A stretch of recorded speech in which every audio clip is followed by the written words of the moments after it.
अस्सलाम वालेकुम एवरीवन। तो आज मैं बना रही हूँ सिंपल सी आलू बैंगन टमाटर की सब्ज़ी। तो उसके लिए मैंने सबसे पहले एक बर्तन में पानी ले ली हूँ और मैं उसी में बैंगन जो है वो कट करूँगी। बैंगन जल्दी से ऑक्सीडाइज़ हो जाते हैं, इसीलिए मैं डायरेक्ट पानी में उसको कट करती हूँ। काफ़ी सारे लोग इसमें नमक भी डालते हैं, बट मैं नहीं डालती। तो यहाँ पर मैं छोटे छोटे पीसेज़ में सारे जो है बैंगनों को काट लूँगी। और आलू बैंगन टमाटर की सब्ज़ी मेरी बहुत ज़्यादा फेवरेट है। और ये बैंगन जो है ना वो काफ़ी अंडररेटेड है, लेकिन मुझे बहुत ज़्यादा अच्छे लगते हैं और मैं अक्सर बनाती हूँ। आलू मेरे घर में ज़्यादा नहीं खाते, इसलिए मैं इसमें एक ही आलू डालूँगी। आप अपने टेस्ट के अकॉर्डिंग डाल सकते हो। और टमाटरों को ना मैं इसमें चॉप करके इस्तेमाल करूँगी। हाथों से काट कर डालो ना उसमें तो थोड़े मोटे मोटे ही रह जाते हैं, इसलिए अगर चॉपर में अगर आप चॉप करके डालोगे तो उसका मसाला बहुत ज़्यादा अच्छा बनता है। और इस तरीके से आप बनाओगे ना आलू बैंगन टमाटर की सब्ज़ी तो आपके घर में ज़रूर सबको पसंद आएगी। ये बहुत ज़्यादा टेस्टी बनती है। और आप चाहो इसके साथ तो तड़के वाले दही भी रख सकते हो कॉम्बिनेशन में, या फिर दाल के साथ में भी ये साइड वाली जो सब्ज़ी की तरह बहुत अच्छी लगती है। तो यहाँ पर सारी सब्जियाँ मेरे कट कर हो गई थी और यहाँ पर मैं 4 टमाटर ले रही हूँ। इसको मैं बारीक बारीक चॉप कर लूँगी। आज मैं इसके साथ साइड में वैसे कुछ बना नहीं रही हूँ, क्योंकि ऑलरेडी मैंने इससे पहले दही तड़का बना ली थी, तो अब मेरा मन नहीं कर रहा था बिल्कुल भी वो खाने के लिए। तो मैंने सोची कि आज प्लेन दही से ही मैं इसे खा लूँगी, तो उसके साथ भी ये बहुत अच्छी जाती है बैंगन की सब्ज़ी। तो यहाँ पर मेरे टमाटर भी चॉप हो चुके थे और इतने फ़ाइन अगर इसको चॉप करो ना, इसका मसाला सच में बहुत अच्छा रेडी होता है। आप ज़रूर ट्राई करना इसे। और यहाँ पर मैंने चावल भी वॉश कर ली थी, साइड में मैं चावल भी चढ़ा दूँगी, तो साथ ही साथ मेरे सारे काम होते जाएंगे, क्योंकि फिर दूसरे भी काम रहते हैं। एक बार किचन से इंसान फ्री हो जाए तो फिर दूसरे कामों के लिए वो आसानी से काम कर सकता है। फिर एक बार घुस जाओ ना किचन में तो निकलने के लिए ही नहीं होता। तो यहाँ पर आप देख सकते हैं मैंने एक पैन भी रख दी थी और फिर मुझे याद आया कि अभी तो मुझे बैंगन फ्राई करना है, तो मैंने चावलों को रोक दी थी। मैंने वॉश कर ली थी उनको, मगर फिर भी मैंने रोक दी थी। मैंने चलो मैं बाद में चढ़ा दूँगी चावलों को। यहाँ पर पैन गरम कर ली थी मैंने, उसमें डाल दी थी ऑयल। मैंने शायद कुछ फ्राई की थी तो उसी का ऑयल बच गया था, तो फिर मैंने वही डाल दी थी। और बैंगनों में एक टमाटर रह ही गया था चॉप करने का, तो फिर मुझे बाद में उसको हाथ से चॉप करके डालना पड़ा। यहाँ पर मैंने सारे बैंगनों को ड्रेन कर ली थी पहले अच्छी तरीके से, वरना फिर वो तेल में जाकर तड़तड़ाना स्टार्ट कर देते हैं। तो पानी निकल गया था इनका अच्छी तरह से। मैंने इनको डाल दी थी तेल में। इनको शैलो फ्राई करना बहुत ज़रूरी है, उससे इसका टेस्ट बहुत ज़्यादा अच्छा आता है। अगर आप कम ऑयल इस्तेमाल करना चाहो तो कम भी कर सकते हो, या फिर ज़्यादा में भी आप कर सकते हो, मगर शैलो फ्राई ही करना, इसे डीप फ्राई मत करना। इसमें बैंगन और आलू दोनों भी है। यहाँ पर मैंने मलाई निकाल के रख दी थी, क्योंकि मुझे घी भी निकालना था। काफ़ी ज़्यादा कलेक्ट हो गई थी, मैं बहुत ज़्यादा नहीं कलेक्ट करती वरना फिर बहुत ज़्यादा टाइम लग जाता है इतना सब मैनेज करने के लिए। तो लगभग आधा पौना बर्तन हो जाता है, घी निकाल लेती हूँ। तो उसमें भी मैंने थोड़ा सा दही डाल के रख दी थी।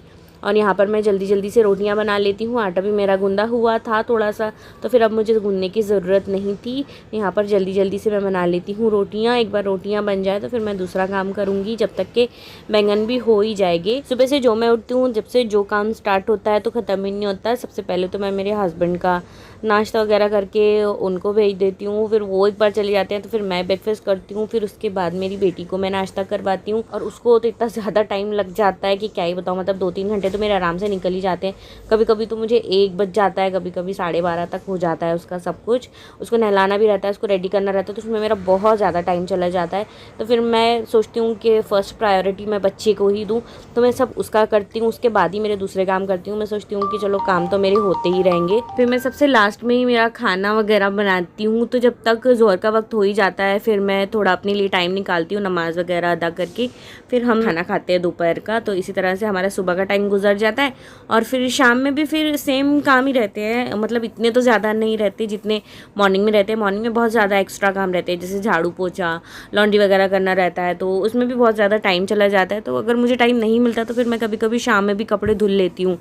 तो ऐसे चलती है मेरी लाइफ। कभी कभी कुछ रूटीन होता है मेरा, कभी कभी कुछ रूटीन होता है। ऐसा कोई फिक्स मेरा रूटीन नहीं है, कभी कुछ रहता है कभी कुछ। मेरी बेटी के हिसाब से मैं अपना टाइमिंग भी एडजस्ट करती रहती हूँ और कामों को भी आगे पीछे करती रहती हूँ। तो वापस आते अपनी बैंगन की तरफ। तो यहाँ पर बैंगन फ्राई हो चुके थे, तो मैंने उनको एक बोल में निकाल ली थी और उसी ऑयल में मैंने डाली थी अदरक लहसुन का पेस्ट, लाल मिर्च पाउडर और चॉप किए हुए टमाटर और हल्दी। ये सारी चीज़ों को डालकर हम अच्छे से मिक्स कर लेंगे और इसका एक मसाला रेडी करेंगे।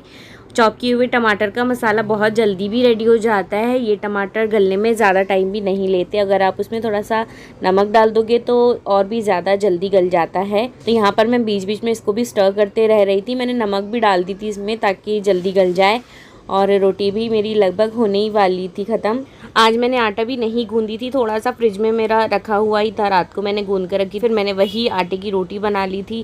तो आज की रोटियों के तो बस नक्शे किधर के किधर ही जा रहे थे, क्योंकि आटा बहुत या तो हार्ड हो जाता है फ्रिज में का, या तो बहुत ज़्यादा स्लाइमी सा हो जाता है।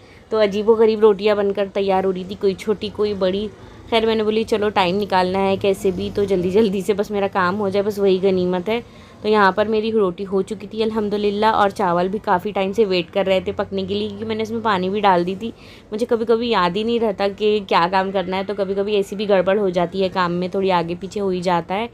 खैर अब क्या कर सकते हैं। तो यहाँ पर मसाला भी अच्छे से भुन चुका था, तो मैंने जो बैंगन थे वो सारे उसमें ऐड कर दी थी और अच्छे से कर दी थी इनको मिक्स। और यहाँ पर रोटी भी हो गई थी मेरी ख़त्म। फिर गैस खाली हो गया था, तो मैं इस पर चावल भी चढ़ा दी थी। मेरा एक गैस में ना थोड़ी प्रॉब्लम है, तो वो चलता ही नहीं है, अभी उसको भी रिपेयर करवाना है। वैसे हस्बैंड को मेरे टाइम नहीं मिल रहा कि वो उसको रिपेयर करवा ले, काम इतने हैं एक के बाद एक कि कभी कभी फुर्सत ही नहीं मिलती छोटे मोटे घर के कामों के लिए भी। खैर दोपहर भी मेरा काम चल जाता है, तो मैं चला ही लेती हूँ। तो आप देख सकते हैं यहाँ पर मैंने चावल भी चढ़ा दी थी, और सब्ज़ी भी हमारी अच्छे से कुक हो रही है, मसाला अच्छे से कोट हो गया है उस पर भी। अगर आप इसमें ना कोई भी मसाला ऐड कर दोगे तो इसका टेस्ट इन्हांस हो जाता है। मैं इसमें किचन किंग मसाला यूज़ कर रही हूँ, और थोड़ा सा मैंने हरा धनिया भी डाली हूँ ऊपर से। इसमें कोई भी मसाला आप डाल सकते हो, मैगी मसाला भी चलेगा, या फिर तंदूरी मसाला, चिकन मसाला, मटन मसाला, कुछ भी चलेगा, पर डाल दोगे तो बहुत अच्छा टेस्ट आ जाएगा उससे। तो यहाँ पर वो भी मैंने डाल दी थी। और अब ना इसको ज़्यादा पकाने की ज़रूरत नहीं पड़ती, थोड़ी ही देर में ये पककर रेडी हो जाते हैं, क्योंकि आधे तो ये ऑलरेडी शैलो फ्राई करने में ही कुक हो जाते हैं। बस आलूओं का आप देख लेना एक बार, अगर आलू कुक हो गए हैं तो बस फिर गैस ऑफ कर देना। मेरी रोटी भी हो गई थी, सब आटा वगैरह फैल गया था, तो मैंने वो सारी चीज़ें भी अच्छे से क्लीन कर ली, गैस भी साफ़ कर ली थी। और सब्ज़ी में मैं बीच बीच में चलाते रह रही थी, ताकि अच्छी सी सूखी सूखी सी सब्ज़ी बन जाए। मैंने आलू को चेक कर ली थी, आलू भी अच्छी तरह से गल गए थे। मैंने थोड़ी देर इसको और पकने दी, और बस मेरी सब्ज़ी हो गई थी रेडी। और अब बारी थी बर्तन धोने की। सारे बर्तनों को मैंने सिंक में कलेक्ट कर ली थी। अब मैं जल्दी जल्दी से बर्तन वॉश कर लेती हूँ। मेरा किचन थोड़ा सा छोटा है, तो उसमें मुझे थोड़ी सी प्रॉब्लम तो होती है चीज़ों को लेकर, क्योंकि छोटा सा ही सिंक है और प्लेटफॉर्म भी थोड़ा छोटा ही है, तो इसीलिए थोड़ी सी मुझे प्रॉब्लम होती है चीज़ों को मैनेज करने के लिए। अगर बड़ा किचन रहा तो और ज़्यादा आसानी होती है, क्योंकि जितना ज़्यादा छोटा किचन रहता है उतनी ही जल्दी हमें चीज़ें समेट कर भी रखनी पड़ती है।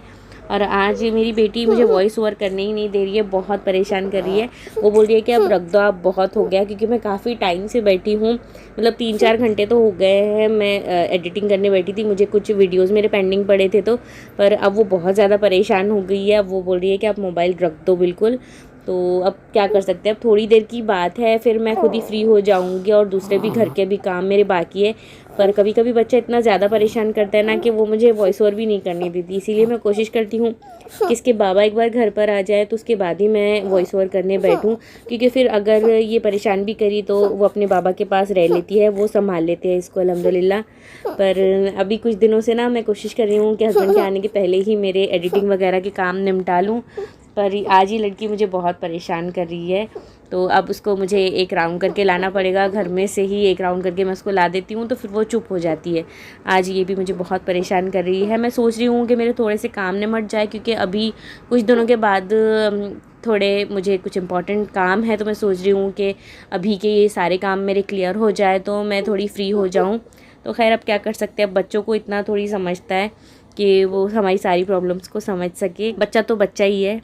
खैर यहाँ पर मेरे बर्तन भी हो चुके थे लगभग, मैंने इसे जल्दी जल्दी से सारे किचन के बचे हुए काम निपटाए। फिर बारी थी लंच की। हस्बैंड को आने में तो अभी टाइम था, तो यहाँ पर थी रोटी, दही और कुछ फ्राइम्स थे, वो मैंने फ्राई कर ली थी, क्योंकि पापड़ इतने ज़्यादा नीचे रखे हुए थे, तो मेरा बिल्कुल भी मन नहीं था कि मैं सारे डब्बे ऊपर नीचे करके पापड़ ढूंढूँ, तो मैंने फिर फ्राइम्स ही थोड़े से फ्राई कर ली थी।